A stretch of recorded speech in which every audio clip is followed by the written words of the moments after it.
തിരുവനന്തപുരം വിഴിഞ്ഞത്ത് സ്വർണ്ണ തട്ടിപ്പ് നടത്തിയ കേസിലെ പ്രതിയുമായി തെളിവെടുപ്പ് നടത്തി പോലീസ്. സ്വകാര്യ ധനകാര്യ സ്ഥാപനങ്ങളിലും ബാങ്കുകളിലും എത്തിച്ച് തെളിവെടുപ്പ് നടത്തിയെങ്കിലും പ്രതി അന്വേഷണത്തോട് സഹകരിക്കുന്നില്ല.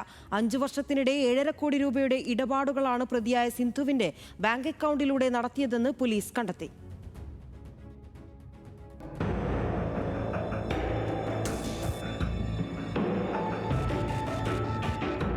വിഴിഞ്ഞം കേന്ദ്രീകരിച്ച് പ്രവർത്തിക്കുന്ന സ്വകാര്യ ധനകാര്യ സ്ഥാപനത്തിലെ ജീവനക്കാരായ 2 യുവതികളെ കെണിയിൽപ്പെടുത്തി ഇവരിൽ നിന്നും 70 പവനിലധികം സ്വർണമാണ് സിന്ധു തട്ടിയെടുത്തത്.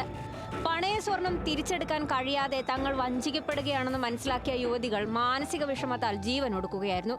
തുടർന്ന് പോലീസ് നടത്തിയ അന്വേഷണത്തിലാണ് ഞെട്ടിക്കുന്ന വൻ കവർച്ചയുടെ ചുരുളഴിയുന്നത്. നിലവിൽ റിമാൻഡിൽ കഴിഞ്ഞിരുന്ന പ്രതിയെ കൂടുതൽ ചോദ്യം ചെയ്യുന്നതിനായി പോലീസ് കസ്റ്റഡിയിൽ വാങ്ങുകയായിരുന്നു. തുടർന്ന് വിഴിഞ്ഞം പ്രദേശത്തെ വിവിധ ബാങ്കുകളിലും ധനകാര്യ സ്ഥാപനങ്ങളിലും എത്തിച്ച ഉച്ചയ്ക്ക് ആരംഭിച്ച തെളിവെടുപ്പ് 3 മണിക്കൂറിലധികം നീണ്ടുനിന്നു. വിവിധ സ്ഥാപനങ്ങളിൽ എത്തിച്ച കൃത്യമായ തെളിവുകൾ നിരത്തി ചോദ്യം ചെയ്തെങ്കിലും തട്ടിപ്പുമായി ബന്ധപ്പെട്ട നിർണായക വിവരങ്ങളൊന്നും വെളിപ്പെടുത്താൻ പ്രതി തയ്യാറായില്ല. പരസ്പര വിരുദ്ധമായ മറുപടികളാണ് സിന്ധു നൽകുന്നത്. ഇതിനിടെ പ്രതിക്കെതിരെയുള്ള പരാതികളുടെ എണ്ണം വർദ്ധിക്കുകയാണ്. ഇതുവരെ 21 പരാതികളാണ് സ്വർണ്ണ തട്ടിപ്പുമായി ബന്ധപ്പെട്ട വിഴിഞ്ഞം പോലീസ് സ്റ്റേഷനിൽ മാത്രം സിന്ധുവിനെതിരെ രജിസ്റ്റർ ചെയ്തിട്ടുള്ളത്.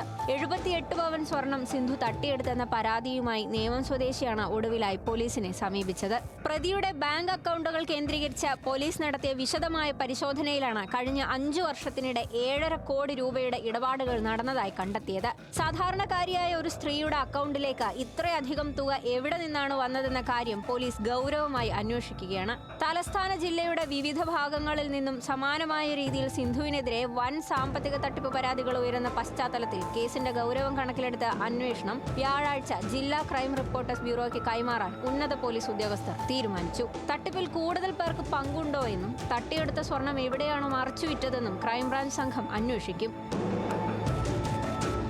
ന്യൂസ് മലയാളം, തിരുവനന്തപുരം.